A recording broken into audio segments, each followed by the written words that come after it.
Why is it that DMK and its allies specifically target Sanatan time and again, and they also somehow manage to get away with it? The latest is Vidu Thalai Chiru Thaigal Kachi, a close ally of the ruling Congress DMK alliance of Tamil Nadu, which has yet again spewed venom against Hinduism, even going to the extent of calling for the destruction of the country.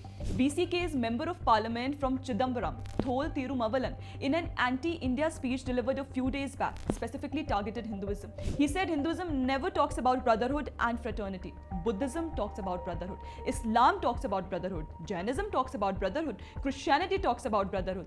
Does Hinduism talk about brotherhood? He said, in other words, trying to corner Hinduism. He also recalled his earlier Uproot Sanatan Dharma conference in Trichy, asserting that it had pierced the belly of Sanatan forces. Interestingly, what has irked both DMK and VCK the most is the recently organized Murugan Manadu in Madurai. These parties fear Hindu consolidation behind AIADMK and BJP. This is the reason why DMK Supremo and Tamil Nadu Chief Minister M.K. Stalin gave a communal angle to the gathering, followed by Thol Thiruvalan, who said existing India should be destroyed.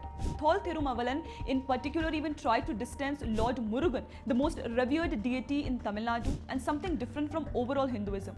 A land is Tamil land with 5 types of land. In it, Murugan is the leader of Kurinji soil. Murugan is the leader of Kurinji millet. He was born like us, lived like us, led our people, is what our literature says. Tamil literature says that Sangam literature says that he is not a character that can be found in Purans, VCK leader argued. Perturbed with BJP's tie-up, what AIADMK Thirumavalan even targeted AIADMK leadership, accusing them of selling their party to BJP. This can certainly be intercepted as visible nervousness in parties like VCK and DMK, who see a surge in favor of the BJP AIADMK alliance in coming assembly elections in the state. But then, Thol Thirumavalan is not an isolated case. DMK is playing a calculated game plan to degrade Hinduism, and VCK is exactly following its ally. Remember how Udayanidhi Stalin, son of M.K. Stalin, equating Sanatan Dharma with dengue, malaria and corona and calling for its eradication. Even after much of the furore, he refused to apologize for his statement.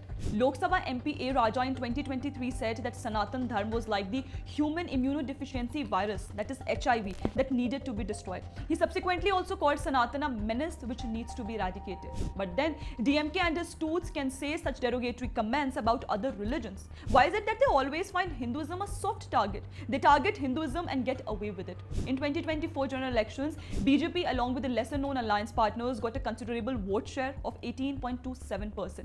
Without the support of Dravidian majors, and now as the Saffron Party is allied with a formidable force like AIADMK, the worries of the DMK alliance are all but very obvious.